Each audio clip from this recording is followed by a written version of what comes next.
Kia ora, tēnā koutou, nau mai, haere mai. Hello everyone, welcome to the Walking the Shadowlands podcast.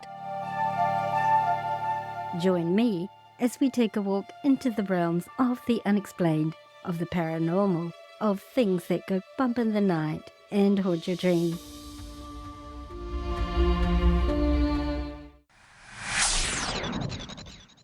Your hosts? I'm Marianne. Thanks so much for joining me today, tonight, whatever time it is, wherever you live in this beautiful world of ours. Sit back and relax. Let me be your guide as we walk into the Shadowlands together and see what awaits us there.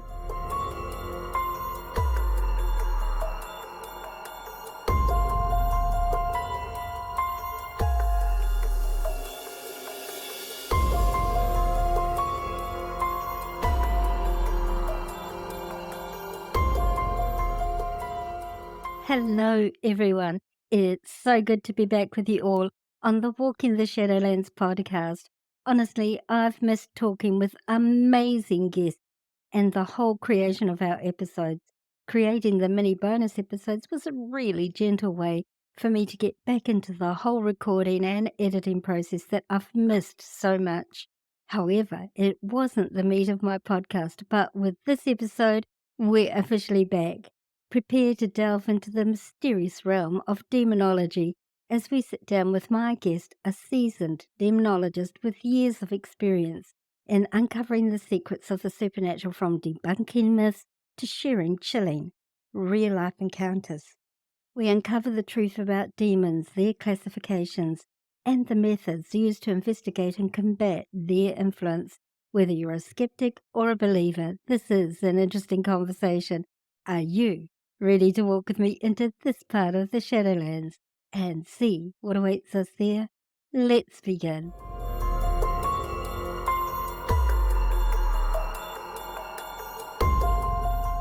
Dr. Sydney Michael Brewer was born in a small town on the eastern border of the Crown Corp of Canada. He's currently 41 years old.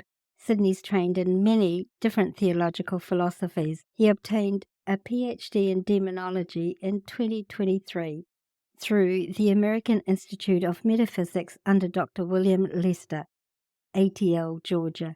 He also trained in the Hemisync Gateway Project CIA training programs for operators in 2022 through to the present date. And he was recruited through levels of secret societies, the real Enlightenment organization Illuminati, not what the public propaganda thinks is the case.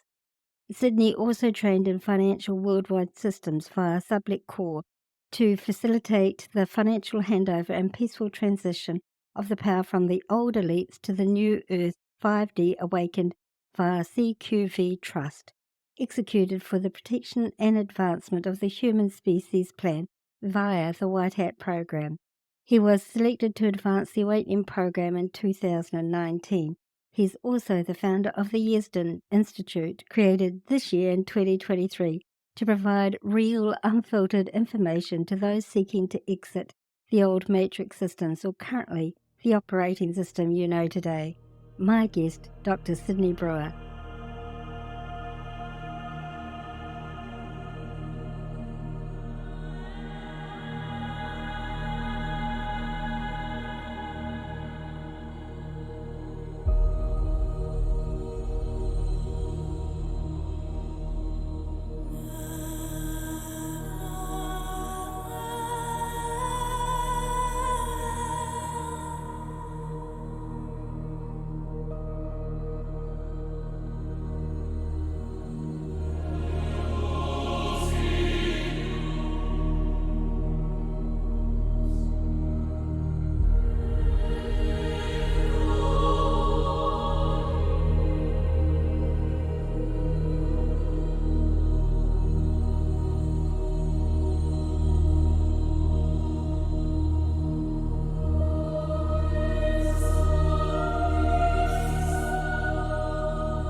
thank you so much for agreeing to come and talk to me and my listeners today. I've been really looking forward to our conversation. And actually, you will be my first episode back in the new season. So this is an exciting way to start off. So glad to be here. Appreciate it. Thank you. You have a PhD? That's correct. Yeah. I have a PhD in demonology. It started out, it was a long, actually hard road. I went through the whole 3D matrix system itself, and we worked the 9 to 5s, and I was just getting sick and tired of punching that grind out every day. But I was also doing paranormal investigations at night. I was a general contractor by day and doing paranormal investigations by night. And then that kind of led into the theological side of things and the theological studies. You go into the theology, and then more specialty is I was actually scheduled to go in to be an exorcist, is what the actual training was for. That was the actual start of the whole demonologist program. And then when I did the actual program and I wrote my dissertation, it just led down a whole other rabbit hole, Right. as you can imagine. I can. You found yourself doing this job and you had a paranormal investigation group as well. Yeah, that's how it all started. People were coming to me for advice, and I was doing my own as a general contractor. People are calling you up for my house is having weird noises, doors are slamming, drawers are opening and closing. This is happening, that is happening. And if you eliminate the improbable, whatever's left, you know what I mean? It's crazy because we couldn't find any problems with the homes. Electrical problems, plumbing problems. We tested everything for EMFs. Are the hinges okay? Is this happening? Is this happening? And through default, we were actually recording most of the things. We would set up cameras and then start the actual investigation process. And then that's what led into, we're starting to collect actual evidence about preternatural or supernatural phenomena happening in the home, right? So that's where it all started. That's really interesting. And that led you into demonology. Can you explain what demonology is and what it entails? So demonology is the study of gods, devils, demons, and everything in between. It starts with theology, and your specialty goes to demonology. It's like becoming a general practitioner as a physician and then getting a specialty like ear, nose, throat doctor. You know what I mean? Right. A demonologist is just a specialist. So we're the go-between. We're the last line of defense when medical science can't explain what's happening and the church doesn't want to admit there's a spiritual involvement. And when psychologists and psychiatrists and the church have nobody else to turn to, we end up being the middlemen and interjecting into the actual case to find out, okay, is this an actual tangible case of something pretty supernatural, or is this a case of actual mental illness itself? What is the actual dynamics? Try to find out all the details and actually go through the investigation properly so that all actual avenues are exhausted prior to us saying, yes, this is an actual realistic 100% infestation or oppression case. Yeah. Yeah, that makes a lot of sense. Why didn't you go into exorcisms as you initially planned to when you did your training, and what made you change your mind? Because I found out what it actually was through the training.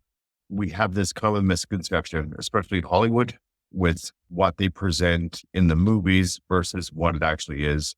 We're working on the precognitive thought that we were the ones bringing in divine power, that this was a whole introduction thing, that it was the intervention of divine power that was removing this entity from the actual subject. And that turned out to not be the case. It's actually done through hypnotherapy. Oh, interesting.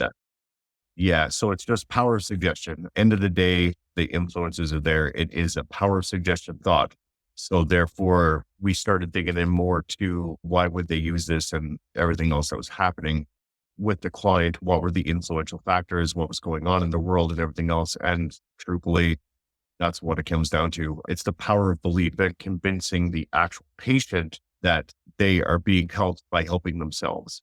So getting them to agree that they are actually being helped, to ask for help and ask for that actual divine energy to come in and help them and assist them to get their actual guidance team in place to make this happen. It's them that initiates the actual response and expels the negative or anion or negative vibration, whatever you want to call it, the demonic entity. Right. That's how they actually get removed from this scenario. It's actually done through the actual free will choice of the actual victim itself.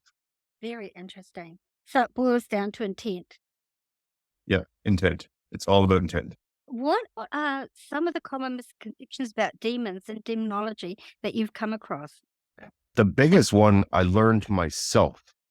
The theology behind it is simply the word everybody says that's demonic. I think that is the biggest Yeah, misconception today. We get into this all the time. I As agree. soon as something negative happens in their life, they're like, oh, that's demonic in Yeah. nature. And I know through the actual studies, I can tell you from the thousands of cases we've done, I can tell you that maybe 1%, if that, was actually proven to be something of a demonic nature.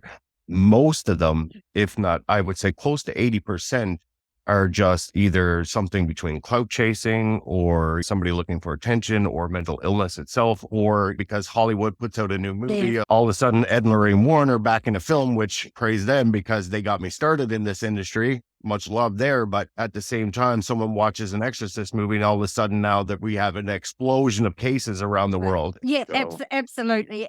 I have a Facebook group that has about 7,500 people. It's only a small group, but I started it as a way of giving to the community, and I answer spiritual questions and stuff like that.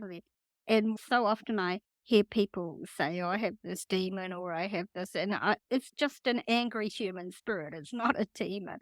And everything these days is classified as demonic because that's the catchphrase, isn't it?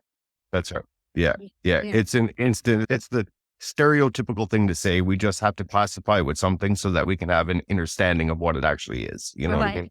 Right. And it's very much in the human nature. Humans like to label and classify things. That's right. What we do. In your experience, what are the different types of demons and how are they classified? That would carry us over into the other conversation Okay. because they tie together. It's easy from a theology point of view to be able to say, hey, a certain son of God would be the only true God and this, that, and everything else. But what people forget to realize is that it's all just a training program. It's all just to get one key to the puzzle. And we get into all of these different gods, but they're not all demons. They're just demonized by one specific religion. Absolutely. And I assume that you are aware that the word demon actually comes from daemon, which means teacher. That's right. Exactly. Yeah.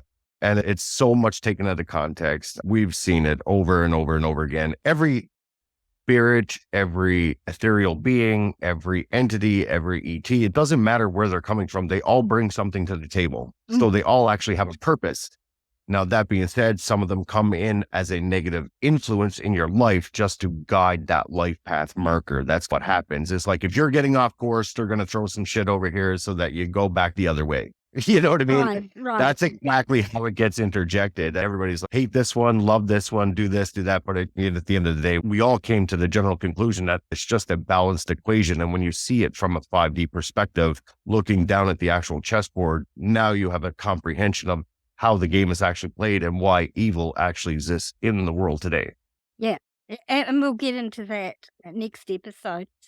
How do you, as a demonologist, differentiate between mental illness and actual possession? Very difficult to do.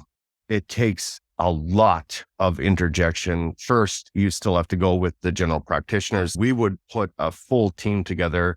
You still have a psychologist, a psychiatrist. You would have a general MD in the room with you. Then you would have the local, whatever their actual indoctrination was. So if their theological beliefs were, say, Christianity or Catholicism in general, that actual representative of that religion would be there as well, versus and everything else. We need to get the whole backstory, where they came from, the whole nine, what the actual traumas were, if they had PTSD. There is just an arm low. People think they can just walk into a home and it's like Hollywood, you have it overnight, but it's not. It takes months and months and months and months and months of investigations into the property, the home, the family tree, the traumas that were attached. Everything comes into play and into perspective. And then you have to go to the actual etheric side of things and start to look at it from that side. Okay, so what are the influences? What's coming in? What was the astrological charts at play? What was happening at this time? What was happening in the world at this time? What were the influences? There's so many questions that need to be answered. But first and foremost, actual mental illness is the first thing that must be eliminated prior to even considering it being an actual supernatural or preternatural event. Right. And obviously that's of tremendous importance because there are, but actually, having said that, have you found in your experience that many people who are diagnosed with psychiatric illnesses actually have attachments or influences? 110%. I would agree with that assessment wholeheartedly. That's actually one of the pet projects I'm working on right now with a bunch of psychologists and psychiatrists. We know, given what we just went through, especially with the awakening process and everything else, that's part of the actual other topic. But we know that people that came through the system early that have DID, dissociative personality disorder, multiple personality, bipolar, or, split personality, anything along those lines where it's an actual personality disorder, all of those cases actually need to go back under review now at this point, because we now know a lot more right now than we did even 3 years ago. So the cases from 10, 15, 20 years ago, where none of this evidence was actually at play, all of those cases now should be under review again by the next team of people coming through, people that actually understand quantum mechanics, quantum physics, and how the etheric field works. Because we know that these influences are actually at play, and we know that they may have possibly just went through the awakening and couldn't handle it because there was nobody there to give them any guidance. Right. Totally get that. That's one of the reasons I started the podcast and started my group. Because when I came to the realization of my work, there was nobody around, and it was an absolutely horrific time. I thought I was Absolutely. going crazy. Even though I'd had these experiences all my life, I was still, the human me had to process it. And it's very hard. And when you think you're by yourself, it's even harder because who do you talk to? So it's really important that there are people like you out there who are helping those sort of people. How do you go about investigating and identifying demonic activity? I can talk about the actual investigation side of it. When it comes down to, we actually have a checklist that we go through. I can't really disclose some of the actual information on that checklist on That's an okay. actual podcast, specifically because you know how it is. People have access to information. They're going to just supervent the actual system, right? Circumvent, Yeah, sorry. absolutely. Yeah. Every specific actual etheric being has an actual test that's used to distinguish what it is. And once we know what that is, that's how we actually get to the entity. That's why the date, the time, the events going on in the home, this is why the investigations can take up to months and months and months to complete, because we have to go through a SCAT process, systematic causal analysis technique, which means that we have to identify every possible weakness first, eliminate everything else, and then get it down to a very small pool of possibilities. From there, we can usually identify within a reasonable amount of time, a couple of weeks, what the actual entity is, which we're dealing with. Once we have the identity, it's pretty easy to get rid of it, believe it or not. Yes, absolutely. It's not at all what is portrayed in the movies. Have you ever, in all of the time that you were working in this area, encountered a situation where you were unable to explain the phenomena you witnessed or experienced? The first one, the one that really shook me, was the very first encounter I ever had as a child. I think it was no more than 4 years old. Laying on a couch. In the old days, the living room would be on one side and the kitchen would be on the other, with just a partition wall between them. You know what I mean? Mm. And that couch would be on the other side of the partition wall, so that you could actually do a full circle from the kitchen to the living room like that, right around the Right. wall. I'm laying on the couch as a child, and it's the middle of the night, and my sister's sleeping in the room, and she was snoring pretty loud. So I'm just laying there, and I'm covered up in the blanket, and I'm just trying to be all comfortable. All of a sudden, I can hear this high-pitched wind sound coming through the house. And it's not a sound that I've ever been familiar with, but I could tell you, at 4 years old, I've never actually We experienced just the got the level of sound, Sydney. The sound just appeared on your side. the interference, the influence. No, don't talk about that. That's what don't put that out there. Yes, the first thing was, it was the first time I've ever actually experienced fear, actual, true, raw, 100%. I'm probably going to pee my pants fear. That was literally that first time. The moment I heard the whirlwind, if you could picture the Tasmanian devil, that's what it was. So this thing is about 6.5 feet tall, 7 feet tall, and it looked like a black tornado vortex. And the only thing you could see inside of the black tornado were just two beady red eyes. And this thing just came swirling through at my feet through one side from the kitchen into the living room, right at the actual arm, like the foot of where my feet was on the couch. And I looked at this thing and it looked at me and it just says, nice to meet you. We'll meet again soon. And that was it. It took off. And I have never been that scared in my life. And this is 4 years old. And I had never had comprehension of anything at that point or supernatural. I never had no experiences. That was the first encounter I had with the supernatural. And that was a marking, which I found out later in life. It was just a marking moment, as in it's marking its territory. I'll see you again later. Don't worry about it. You and I will have a conversation in a few years' time. That was really scary. And I guess that set your path for you in a way. It literally locked it in at that moment because my analytical mind, even though you're still that young, is like, what was that? What just happened? Your parents would say, that's your imagination getting the best of you. It's this and that. I'm like, no. I know what I saw. It's there. It was real. You can't take that away from me. It was there. But did anyone else see it or hear it? No. So did it actually happen? That's the debate now, isn't it? Yeah. I've spoken to a few people on this podcast who have experienced the black shadow with the red eyes. It's always the red eyes. Either they're red or yellow or green, but it's red Correct. ones that Yep. seem to scare people the most.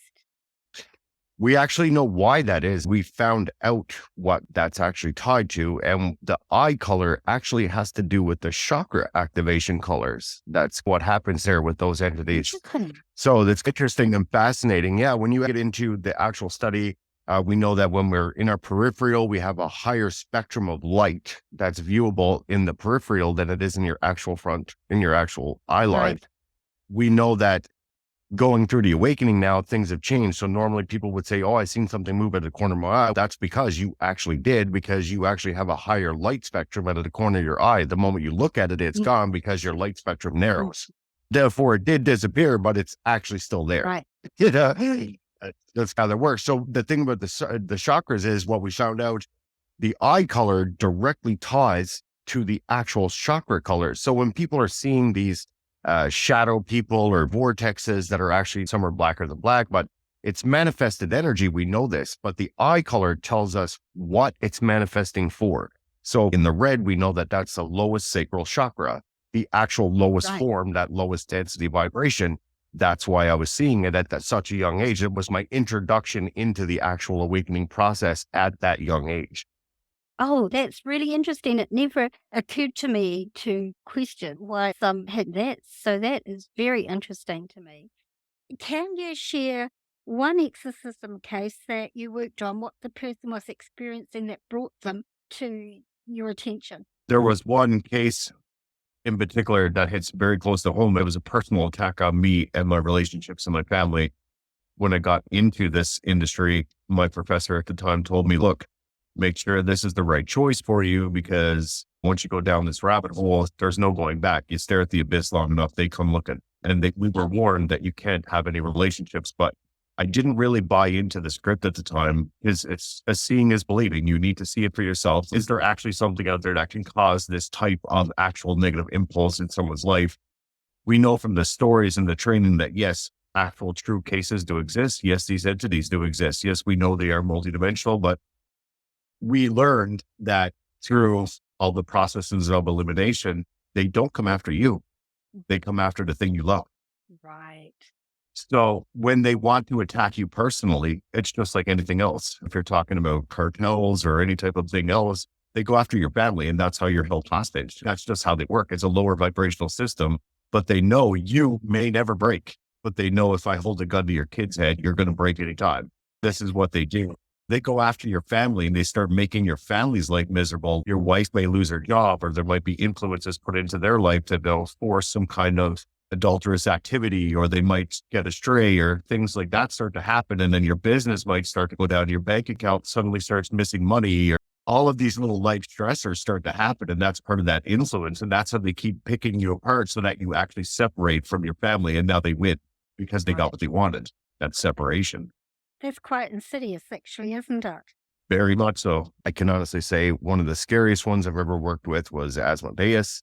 had a run-in with him, and I can tell you there's nothing scarier, because you have to look at going to these entities like a serial killer. So if the FBI was tracking a serial killer, they would have to think like a serial killer. So you have to start thinking like a lower vibrational being, which puts your head in a totally different state of consciousness. You have to think, what would they go after? Why would they do this? Why would they do that? So we created this experiment called the vulnerability experiment, which means that we know for a fact that these things always stick around when people are at their most vulnerable, because they think, A, you can't see them, and they have no problem exposing that. And then we found out, like, okay, so when are people most vulnerable? When they're sleeping, when they're being intimate with their partners, or when they're in the bathroom showering.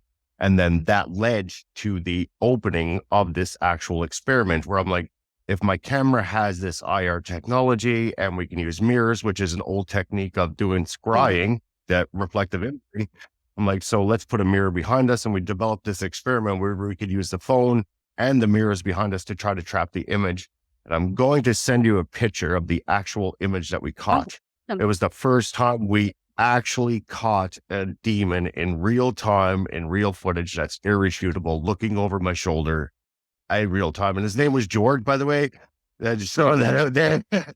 People find that funny and hilarious, but it was the actual first time we had got full legitimate footage that was irrefutable, that this entity was there, and he exposed himself in full on form, leaning over my shoulder in real time. And it was probably the scariest picture I've ever taken. That will be awesome. I'll put it on this episode's page on the podcast website, which is www.walkingtheshadowlands.com. So anybody can there. I'm really looking forward to seeing that. That would have been really scary. Did you feel his presence, or did you just... Yes, it was intense. You could feel the hate and the trauma coming around. The whole house was filled. We had family around, and everybody was at everybody's throats. And I'm starting to wonder, I was like, okay, so is it just me bringing this home with me all the time? Is my work just following me, or am I the catalyst for this?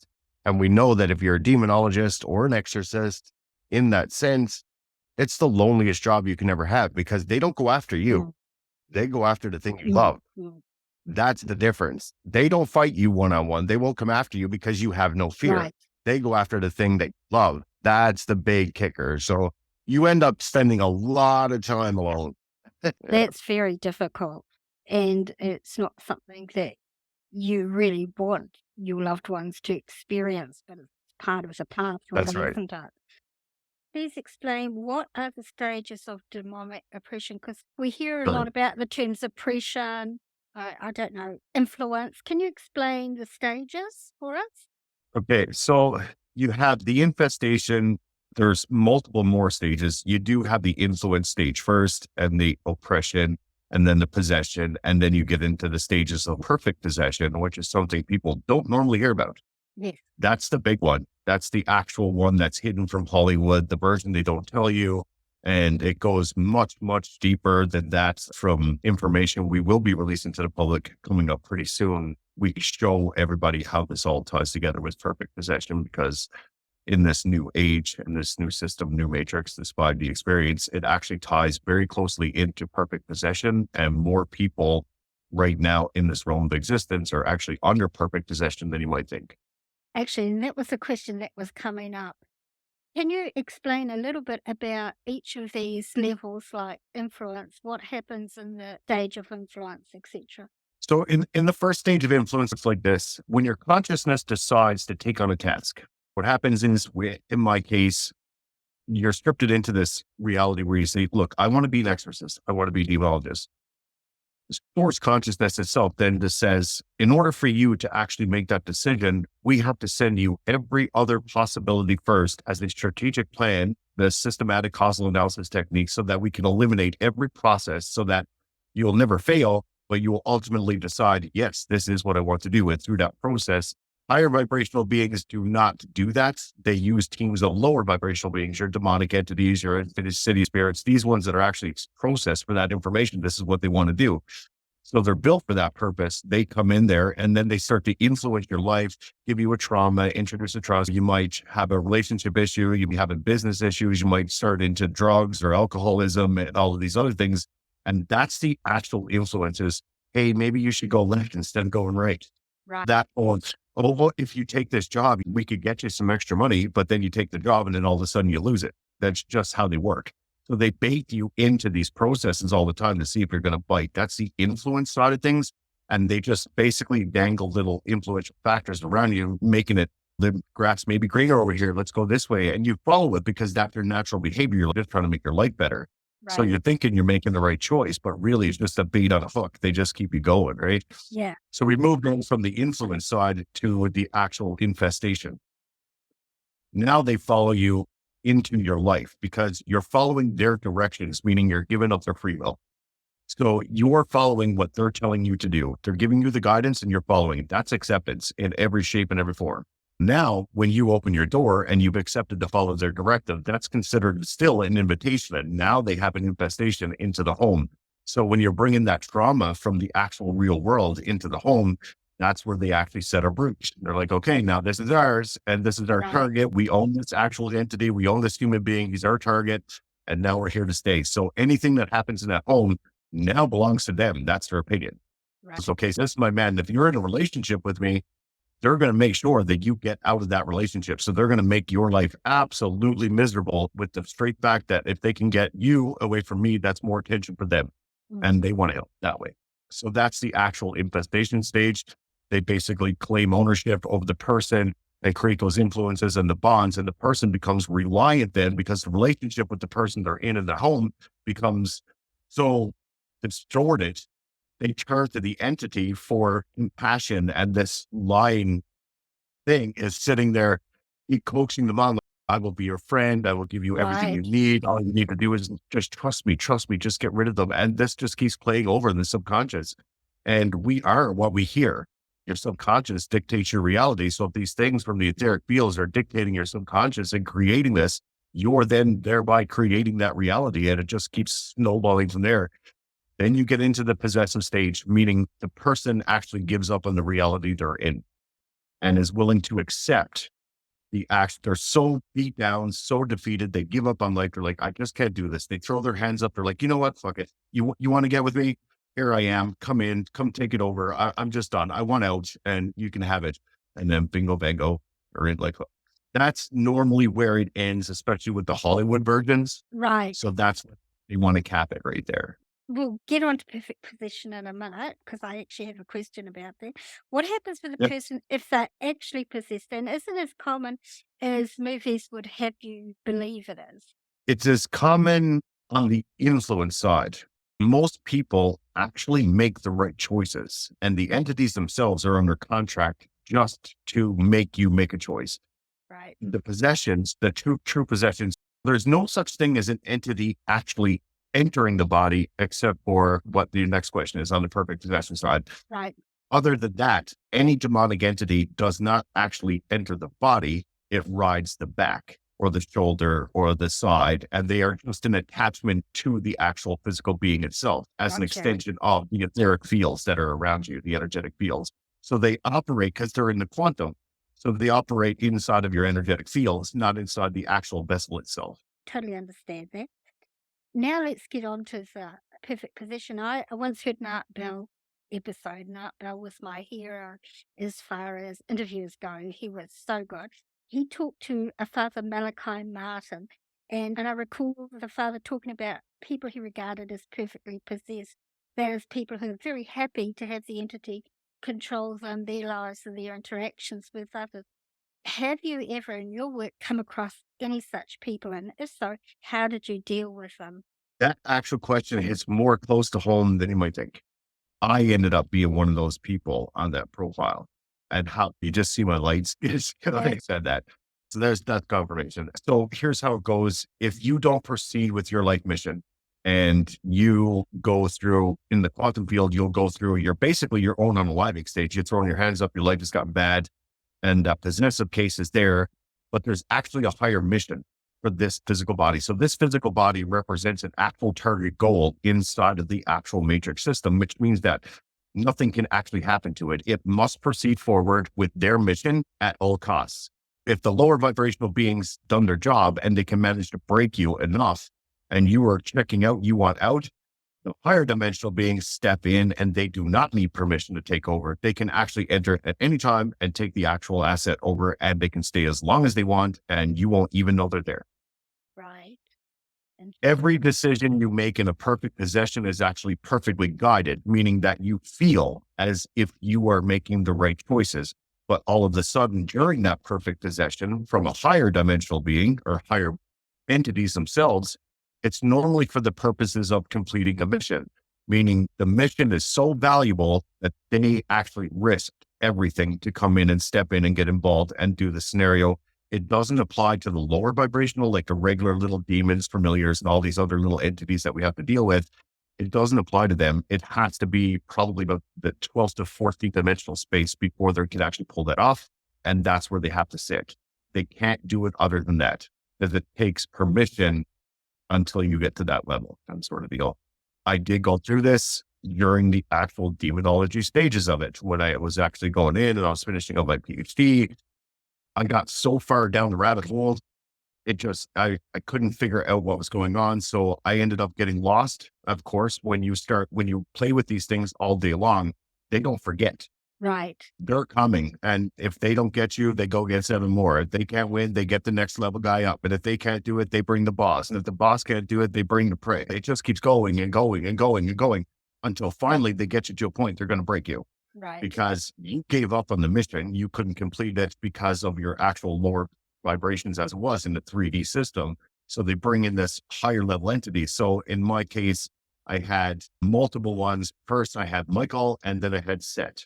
So what we know about Michael is a cord cutter, and we know about Set being chaos, but he's also God's executioner. And when I say that to people, it's a little bit different because they think, oh, you're going to go around killing people. It's not like that. It's God's executioner of the grand plan, meaning that these two entities stepped in to actually proceed forward and bring this actual mission forward and bring the truth forward about how this whole operation works. And that what came into the actual awakenings. That's where all of my main downloads came from the etheric field. Is boom, we have all this information. Now everything makes sense.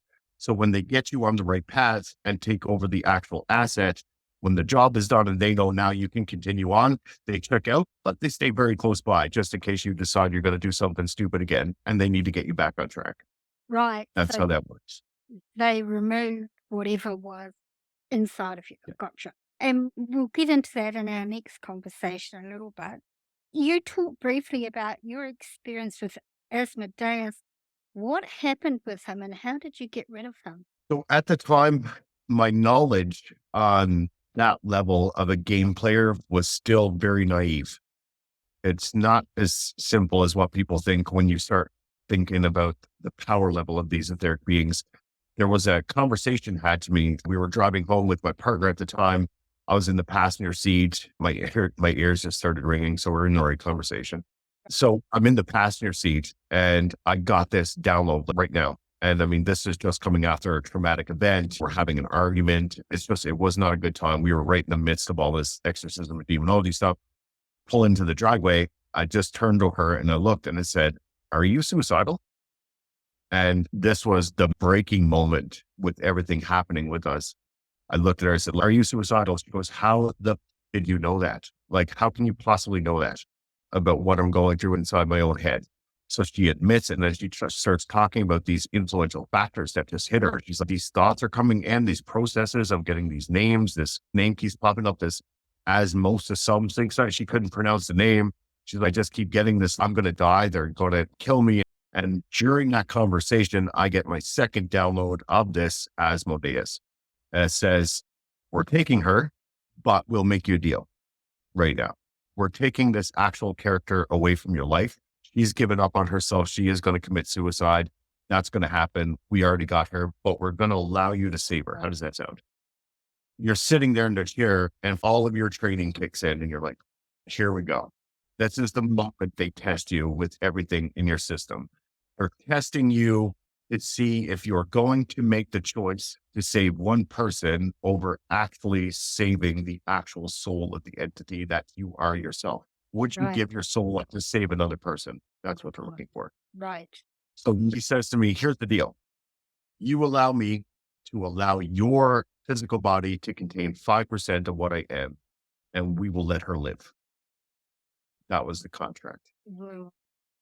At the time, I was under the influence, going through a lot of different things. We were into the psychedelics and we were starting to do the DMT and the psilocybin. And I thought I had a full grasp and I thought I was smart enough to out negotiate this entity.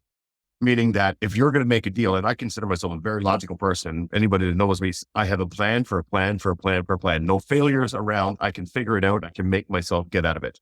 Right. And I looked at the condition she was in, and this is how they got me. It's because I didn't see it coming, but they knew this moment was happening. They knew what the choice was going to be. And we were in a very traumatic experience, a very low vibration.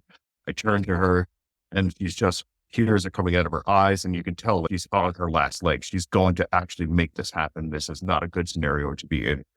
And at that moment, like any other natural human reaction, given my training, I figured I have a better chance at fighting it than she does because she's already there. She's ready to give up. Right. So I made the deal. I said, I will do it. Let's take it on. Let's go. I can handle you. So let's do this. You want to take 5%?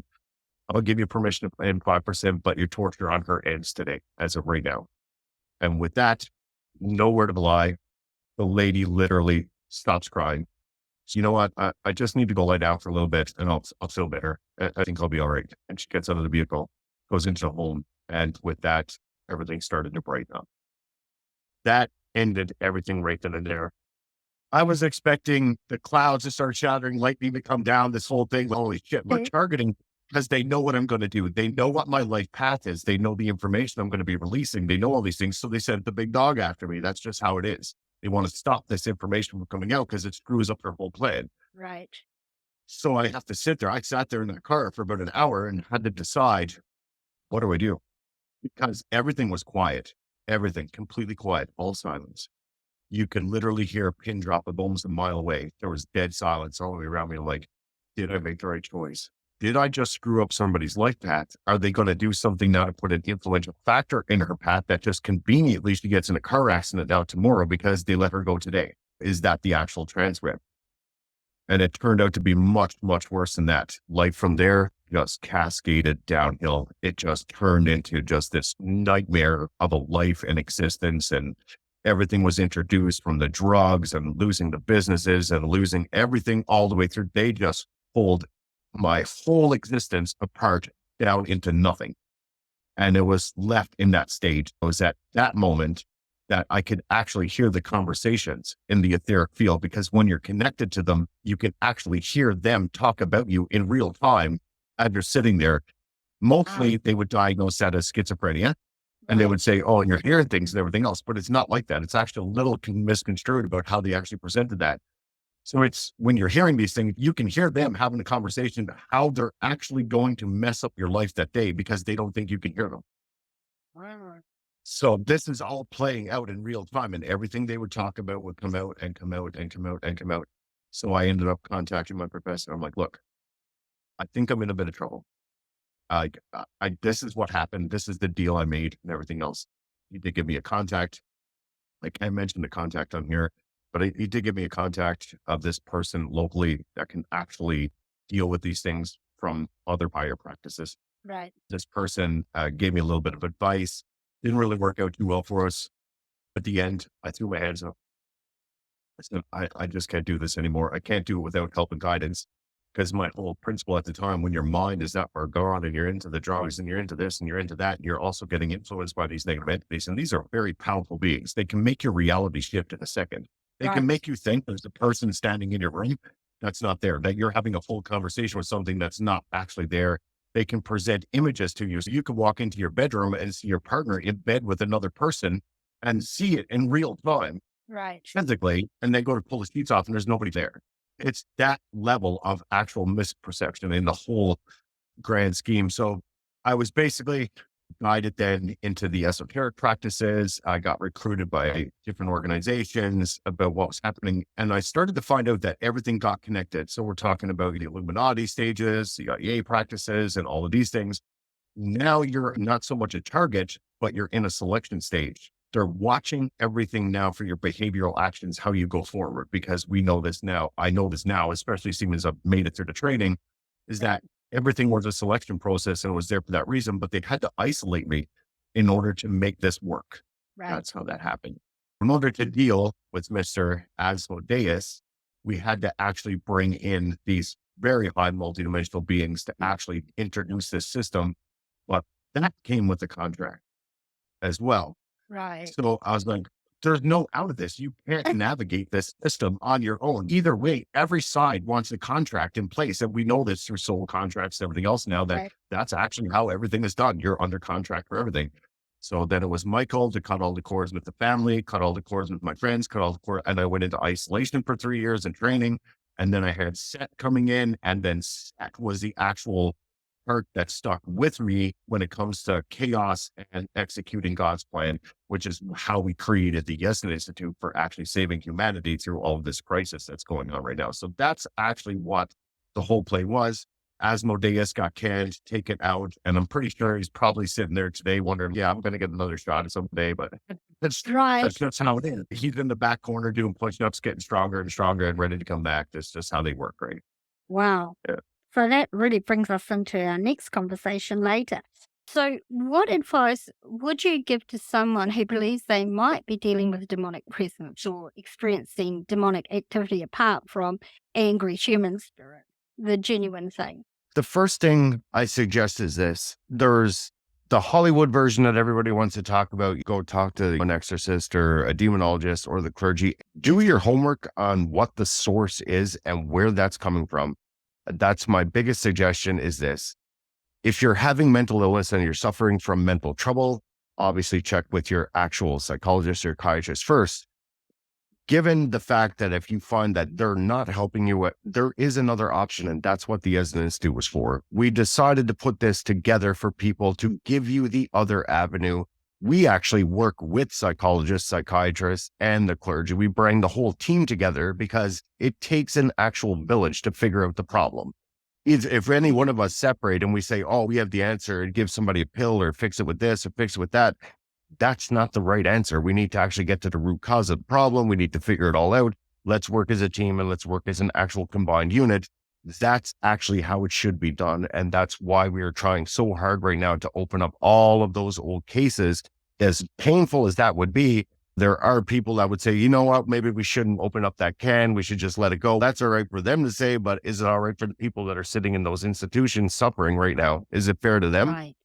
So my advice is this: if you're suffering from any type of actual spiritual attack coming to you, give me a call, shoot me an email, look me up, go to yesninstitute.com, and I can go through the actual program with you to see what actually happened. What are the cases? What are the dynamics involved in your case? How can we get past this? And if I don't have the answer, somebody on my team will. Right. So that's how we actually work. We work as a community together. That's really awesome. I've got a couple of more questions before we go on to the next topic. So are there any specific precautions or rituals that individuals can adopt to protect themselves from potential demonic encounter? The short answer to that is if you stare into the abyss long enough, it's going to stare back. If you're going, I have ran into this one. Don't call it ghost hunting. Big red flag. I have to tell people that all the time. If you're a paranormal investigator, that's fine. If you're calling it ghost hunting, that's a major no-no on the other side. They are human. They are just transmuted energy. So therefore, I don't want to be hunted when I pass. Yeah. Sorry. I used to have a paranormal investigation team, and I had very, very strict rules for my group. And a lot of people, when they joined, when they saw the rules, left because I'm very explicit. You treat these spirits like they're humans. You treat them as respect, even the angry ones. Absolutely. When you come across an angry one, anger's only secondary to pain. So you acknowledge them, Correct. not acknowledge their pain, saying, I'm sorry that you're hurting so badly. And it usually dissipates the anger. They normally just want the acknowledgement. So what people don't realize is that they're there for the reason. The fact that they're there, they already know you're coming. Now, if you're coming with the intention of saying, I just want to get a rise out of something so I can film something and everything else. Be careful what you wish for, because you just might get it. That's how it goes. But it drives me absolutely insane when you watch all of the paranormal investigation shows that are on TV. And I'm not going to say all, because that would be very stereotypical. I'm not going to tar them all with the same brush, but most of those shows are filmed for a rise, or they're staged, or this and that. And they walk into a room and all of a sudden the pebble moves, and that person that's actually a professional supposed to be there to perform the investigation is running out the door screaming, bawling, "Oh my God, the rock moved. Oh, save me." It drives me absolutely insane. I've watched a few documentaries lately with demonologists, even as such, and that's even a bigger pet peeve, because I am one. And when I see them getting on with the whole dramatic effect of waving crosses around and "Be gone, demon," name it, it absolutely drives me insane. If you're falling into that spectrum, that's just good TV, guys. It has nothing to do with the actual flow of energy. It has nothing to do with negative and positive energy, which is all these things actually are. Try not to buy into the Hollywood version. That's my opinion on that. I absolutely agree with you. My paranormal investigation team and I actually were on a television show. We had just completed this investigation of a really, really haunted building in Waipakarau, which is a town about 40 minutes away from where I live. And it was a hotel that was built in the 1800s and moved onto the site of Maori European land battles. So, Oh boy. yeah, so it already had entities in it, and then they moved the hotel and started it on this place. So it was a double whammy. And it was Yeah, that would have been interesting. It was an awesome investigation, actually. I got a phone call about a month after we did this investigation with a television show who were doing a series on Mark Twain. Actually, Mark Twain visited New Zealand and did a tour when he was a famous author, and he had a paranormal experience at this hotel. And because we had done this investigation, they wanted us to come back and do an investigation with them. It was really eye-opening to me to see what they do behind the scenes. I have first-hand knowledge of how they manipulate things, Stage the scene. things, Yeah. and it was certainly an eye-opening experience for me. But having said that, there's no doubt that that place had a number of entities. Some we were able to help move on. Some didn't want to move. So yeah, that was really an interesting experience. One last question about this area. How do you maintain your own mental and emotional well-being while working in such a challenging environment and dark field? It's the hardest possible question to answer. That's actually probably the one I struggle with the most, truthfully. And I'm going to be completely honest with you. There are many times when even I sit down and try to decompress. You basically have to go somewhere and isolate yourself from the isolated investigation you just did. You have to decompress. You have to start getting back grounded. You have to get your diet back up and running. You have to get everything actually fixed inside of your body and bring yourself mentally around. Most of us have a counterpart or the balancing equation. So somebody to bring us back to reality once that actually happens. They know what warning signs to watch for, what the flags are and everything else. And that if we actually get too far gone, then they try to drag us back to this reality. Since we went through a lot of training on the other side of things, the matrix side of things, when we did the actual training at the upper levels, they actually teach us how to actually control the consciousness itself, because etheric beings actually teach you how to deal with other etheric beings. It's interesting. Right. So we're able to bring ourselves back. I can tell you though, if you're looking to get into a relationship, a partnership, have a family, have anything like that, I can tell you this is the wrong field to be into. If you're thinking that you're going to be in a loving relationship, have a home with a white picket fence and be in this industry, it's next to impossible. It's not impossible, but highly improbable. Right. As a final question on this subject, do you feel that there's an increase in the need for demonologists and exorcisms these days? Or is it merely that people are talking more about this stuff than they used to, or from kids experimenting with different forms of spirit communication, etc.? What do you feel? It's focused energy. That's all it is. The moment Hollywood puts it out there, and then all you see on social media platforms today is new age, golden age, new age, golden age, new age. And every time these hashtags are used, they're feeding into that algorithm and that energy. And the more we talk about it, the more movies out there. You throw a blockbuster movie up there, The Exorcist or whatever, you got millions of people going to go watch it. Now, millions of people have just seen that on the screen, and now it's embedded into the subconscious. And that's what they keep thinking about. They're going home, they're having a conversation about what they just watched. Right. They're having a conversation. Oh, remember back in the day when we'd be playing the Ouija board? Oh, yeah, we should go get one. And then it just escalates from there. And everybody, they tried to dress it up as, oh, it's just something, it's taboo and everything else. People really don't know what they're messing with, because the moment you open the door, you're going to wish you never did that. It's just the way it is. And I can tell you from my experience, going through what I went through in the time, I would have said, I never want to experience that again. Where I'm sitting now, I'm saying, stay away from it and let the experts do their jobs. In the sense, demonologists, yes, are very much going to be going mainstream. New educational systems are being brought in, and these are bringing more recognized actual metaphysical degrees than ever before. But the church, the old indoctrinations of the church side of it, they don't want to get involved with it anymore. And actual general practitioners, psychologists, psychiatrists, they still don't want to admit that there's actually something there. But with the introduction of quantum technology now and everything else, they have no choice to. So we're still now in this little gray area with everything happening. It's okay. Yeah, we know, but we're never going to admit it. You know that, right? That's okay. We'll deal with it. Just send it our way. And that's where we come in. But with the introduction of a show like Evil, when they put Evil up for the first time, they have a demonologist, a contractor, and a psychologist all on the team. And that's actually how it should be done, because they eliminate every possible scenario first. So you have all of your interviews, you're going through a psychological profile, you're going through the mental history, the family history, and everything else. And you're going through the home to find out if there's any environmental factors. And then you're actually going to deal with the client.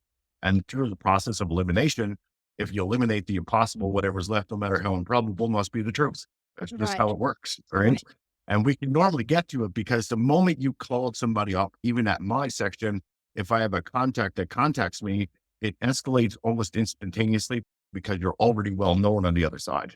Right. It's almost an instant transaction of power. They're like, oh shit's about to go down. Let's get in there. This is how it works, right? So that client gets basically attacked tenfold of what they were if they never contacted us. That's why you try to do in person rather than a phone call or internet or anything else, because we know that that's still just in the quantum field. Very interesting. And then one more question that's just come to mind before we finish this conversation: is spiritual attack the same as possession? No. Spiritual attack itself is a guidance system used from the etheric side. When you're under spiritual attack, you're making the wrong choices to do something that's not in your life path's interest. It's just a strict guidance system. You're under spiritual attack. They know that there's an entity, let's just say a human spirit, that's their unfinished business, and we know what's going on with them. The trauma is still there. That equid energy is still there. Everything is still happening there. So they're basically going to use the asset that's already in place, and they're going to get that spirit under contract and say, look, you're going to go now and you're going to create this influence on that person. When you finish your task, we'll get you out of here. That's normally what they do. Right. So they will already use the energy fields that are around us that have either the residual, or they'll bring it back, or they'll tie it something together with consciousness. And they'll use that conscious energy that's actually intelligent and say, do you want out of the system? Yes, because most of them are in this little purgatory stage. They have their unfinished business. So they'll use that and they'll say, I can get you out. If you want out, all you need to do is go over here and get that person to turn left when we need them to turn left. That's it. These are the spiritual attacks. And if you don't listen and that spirit cannot get that to happen, the attack level amps up. So at the next stop sign, you're going to turn left or you're going to have an accident. That's just how it works. These are the spiritual attacks. They don't step in with the possession until they know they have you specifically under contract. Gotcha. Thank you for that. That's really a good explanation. Sydney, thank you so much for coming on this episode today and sharing with us this really fascinating information about demonology and your work.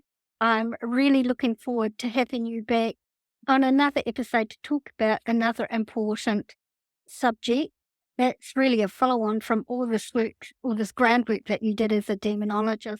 Would you like to share with my listeners before we go how they can contact you if they desire to? If they need to contact myself specifically, they can head over to yesaninstitute.com. That's our main site. If they don't have internet access, they can use the phone lines. And other than that, mostly they can contact the local clergies because most of them have access to us at those levels anyways. There's an actual list between the list of exorcists and demonologists and people that are actually, they'll never want to admit it and they'll get the client to leave and never say, oh, we don't know that, we don't deal with it. But then they'll pick up the phone and they'll be like, hey, guess what? We got a client for you to talk to. They don't tell the client that you exist, but then you have to contact the client. That's just how it works. Right. They want to have plausible deniability. So if you want to contact me directly and have a consultation, then I can explain things, or anybody with the Yes Institute itself, you can actually just get us through yesinstitute.com or call 236-900-5DYI. And that's how you will get me.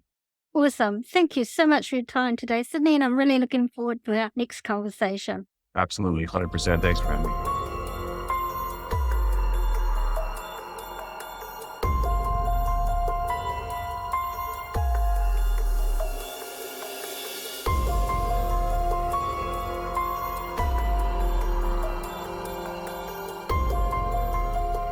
I hope you all found this conversation as interesting as I most certainly did.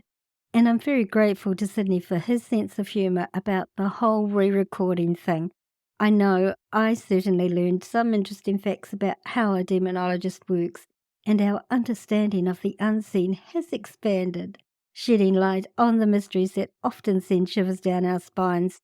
Remember, the unseen is closer than we think, and exploring it with open minds can lead to remarkable insights.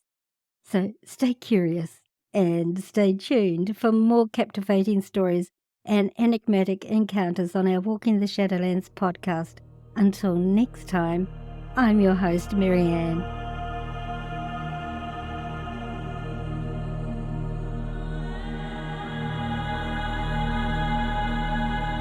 If you enjoyed this episode, don't forget to subscribe and share it with friends. Like and follow for teasers of our upcoming shows. Also follow us on the social media platforms. Check out our Facebook page, WT Shadowlands, our Instagram feed of the same name, and our Twitter feed at Shadowlands10, TikTok, under walking_the_Shadowlands. Also, we have a YouTube channel under Walking the Shadowlands as well. This podcast is available on all free podcasting platforms. Just look for Walking the Shadowlands and the little kiwi bird. Also, if you have Alexa, simply say these 4 words, open Walking the Shadowlands, and Alexa will play our latest episode for you. If you don't have a smartphone, don't worry. You can listen to the episodes from the podcast website, www.walkingtheshadowlands.com. For those hearing impaired, there's a full written transcript of each episode on the website, so you don't miss out at all.